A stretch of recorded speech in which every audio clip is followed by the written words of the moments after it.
Sir नमस्कार. नमस्कार. उमरेड शहरात आपले खूप खूप स्वागत आहे. थँक्यू. सर सध्याच एक आपलं पुस्तक चर्चेत आहे म्हणजे आय.एस. तुकाराम मुंडे यांच्या जीवनावर आधारित पुस्तक आपण त्या पुस्तकाचं लिखाण नुकतंच पूर्ण केलेलं आहे आणि या महिन्यातच त्याचं प्रकाशन होणार आहे आणि प्रकाशनापूर्वीच त्या पुस्तकाची चर्चा जोरदार चर्चा रंगली आहे राज्यामध्ये. तर काय प्रेरणा घेऊन आपण ते पुस्तक लिहिलेलं आहे आणि काय विशेष आहे त्यामध्ये काय सांगाल सर? सर्वात आधी तुमचे आभार की तुम्ही एका चांगल्या विषयावरील पुस्तकाच्या मुलाखतीसाठी ही धडपड केलीत. तुमच्या सगळ्या पाहणाऱ्या चॅनल बघणाऱ्या तुमच्या प्रेक्षकांना पण माझा सगळ्यांना नमस्कार. पुस्तकाचा निर्मितीमागची जर प्रेरणा विचारणार असाल तर असं आहे की तुकाराम मुंडे हे नाव जे आहे ते एका ध्येयनिष्ठ प्रवासाचं, एका पारदर्शक प्रशासनाचं आणि एका कर्तव्य कठोर अधिकाऱ्याचं पर्याय म्हणून वापरलं जाणारं नाव आहे. आज तुम्ही आम्ही सभोवताल जे काही राजकीय परिस्थिती, सामाजिक परिस्थिती बघतो, अशा परिस्थितीमध्ये एक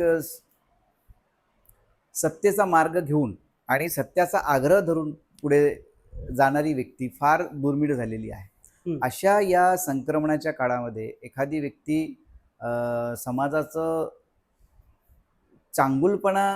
समाजात चांगुलपणा घडवून आणण्याच्या हेतूने काहीतरी चांगलं करत असेल तर मला असं वाटतं की त्याच्या संपूर्ण प्रेरणादायी प्रवासाचा वृत्तांत लोकांसमोर तपशीलवारपणे गेला पाहिजे आणि तो जावा. कारण तुकाराम मुंडे सर वेगवेगळ्या भाषणांमधून त्यांच्या प्रवासाचं सगळा जो इतिहास आहे तो मांडत राहिले आहेत, पण त्याला शेवटी मर्यादा आहेत. कारण कुठल्याही एका भाषणाला तो भाषण तासभराचं असेल, अर्ध्या तासाचं असेल किंवा एखाद्या कार्यक्रमाच्या एखाद्या मुलाखतीत ते जर बोलले असतील तर त्यालाही वेळेची बंधनं आहेत, मर्यादा आहेत. मला असं वाटतं की सरांचा जो संघर्ष आहे अगदी जन्मापासूनचा तो तितका तपशीलवार लोकांपुढे गेलेला नाही आणि तो जावा या हेतूने आणि त्यातून स्पर्धा परीक्षेकडे वळणारी जी तरुणाई असेल ती किंवा एकूणच नैतिकदृष्ट्या समाज घडवू पाहणारी जी काही माणसं असतील ती, अशा माणसांना त्यातून प्रेरणा मिळावी हा या पुस्तकाच्या निर्मितीमागचा माझा मूळ उद्देश होता. तुकाराम आता नावातच राम आहे. तुकाराम बोल्लोबा आंबिले किंवा तुकाराम बोल्लोबा मोरे, ते तुकाराम होते, जगद्गुरू संत तुकाराम. बरोबर. त्यांच्या आयुष्यात सुद्धा खूप मोठ्या प्रमाणात संघर्ष आपण ऐकलेला आहे किंवा वाचलेला आहे. ते तेव्हाचे तुकाराम आणि हे आताचे तुकाराम या दोघांची जर तुलना करायची असली तर त्याबद्दल काय सांगाल? काय मत असेल आपलं?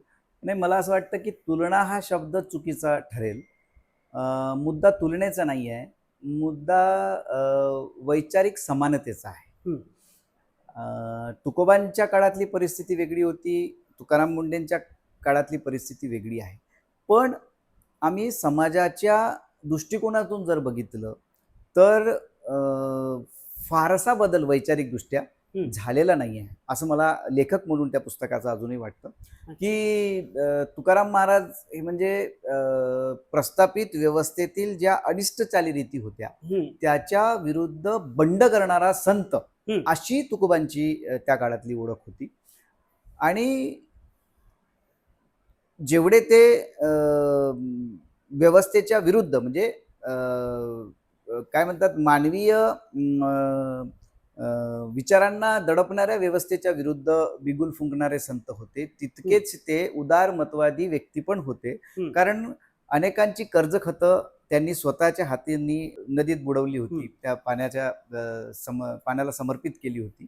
तर मला असं वाटतं की तुकारामांनी जो वैचारिक मार्ग त्यावेळेस समाजाला दाखवला की अतिशय निडरपणे जरी संपूर्ण व्यवस्था प्रतिकूल असली आपल्या तरीही त्याला न घाबरता आपण आपल्या ध्येयावर कायम राहायचं आणि ध्येयाच्या दिशेने प्रवास करताना मार्गात येणाऱ्या कितीही अडचणी, कितीही संकट विक्राळ असली तरी त्यांच्यावर मात करीत पुढे जायचं, हा जो संदेश तुकारामांनी त्या काळात दिला होता. मला असं वाटतं की तुकाराम मुंडे आज त्याच मार्गाने त्यांचे अनुयायी म्हणून पुढे जात आहेत. हा त्यांच्या दोघांमधला समान धागा आहे. नक्कीच तो वैचारिक वारसा त्यांचा हे आजचे तुकाराम पुढे नेण्याचं काम करताना अगदी दिसून येत बरोबर, आहे. अगदी बरोबर. पुस्तकाचं शीर्षक तुकाराम आहे आणि लिहिणारा पठाण आहे, तर हे कसं? छान प्रश्न आहे तुमचा. मला असं वाटतं की नैतिकता आणि माणुसकी ह्या दोन्ही गोष्टी कुठल्याही जातीच्या मोतात नाहीत. बरोबर. त्याच्यामुळे तुकाराम आणि पठाण हे जर तुम्ही उदारमतवादी मानवीय दृष्टिकोनातून बघितलात तर एकाच नाण्याच्या दोन बाजू आहेत. बरोबर. आणि मीच का लिहिलं हा जो तुमचा प्रश्न आहे, तर मला असं वाटतं की कोणीही ते लिहू शकलं असतं.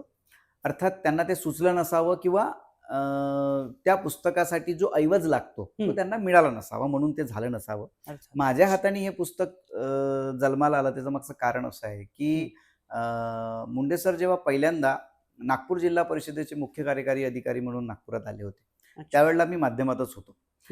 त्यामुळे त्यांची कार्यशैली एक माध्यम प्रतिनिधी म्हणून मी जवळून बघितली. आणि त्यानंतर पुन्हा 2020 साली जेव्हा ते नागपूर महापालिकेचे महापालिकेचे आयुक्त म्हणून नागपुरात आले, अच्छा. तो कोरोनाचाच काळ होता. हो. म्हणजे लढाईचा प्रसंग होता, बरोबर. जगण्या मरण्याचा प्रश्न होता लोकांचा. आणि अशा स्थितीत त्यांनी जितक्या कुशलतेने ती परिस्थिती हाताळली प्रशासक म्हणून, तोही कार्यकाळ मी अतिशय जवळून पाहिलेला आहे. त्यामुळे पत्रकार म्हणून एका व्यक्तीच्या आतमधले जे काही प्रशासकीय कौशल्य आहेत ते मला टिपता आले तुकाराम मुंडे सरांच्या रूपाने. आणि नंतर जेव्हा मी माध्यमातून बाहेर पडलो, म्हणजे मी 25 वर्ष माध्यमात होतो, 5 दैनिकात मी काम केलं, मी सलग लिहितोच आहे. पुस्तक जरी पहिलं असलं तरी लेखणी काही नवीन नाहीये, त्याच्यामुळे लिखाणाला ती सरावलेली आहे. जेव्हा मी माध्यमातून बाहेर पडलो त्यावेळेस मला असं वाटलं की आपण काहीतरी समाजहिताचं लिखाण केलं पाहिजे. आणि ज्यावेळी मी हा विचार केला की मग लिखाण केलं पाहिजे तर ते लिखाण कसं असावं, मी मागे वळून पाहिल्यावर मला एकच व्यक्ती असं दिसलं ज्याचं चरित्रात्मक लिखाण आपण करावं आणि जे आज समाजहितासाठी गरजेचं ठरेल, ते तुकाराम मुंडे होते. त्यातून मग मी त्या लिखाणाकडे वळलो आणि आज तुकाराम हे पुस्तक वाचकांच्या समोर आहे. वा, खूप मस्त.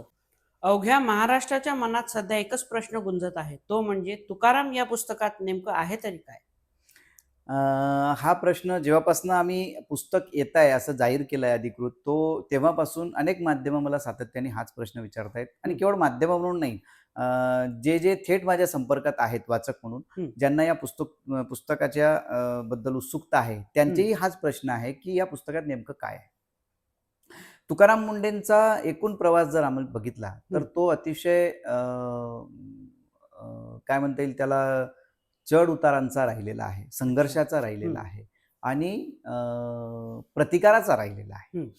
तर 17 जुलै काय आता फार तशी लांब नाही आहे. आजची 1 तारीख आहे, मला वाटते 15 दिवसात त्या पुस्तकाचं प्रकाशन पुण्यात होत आहे.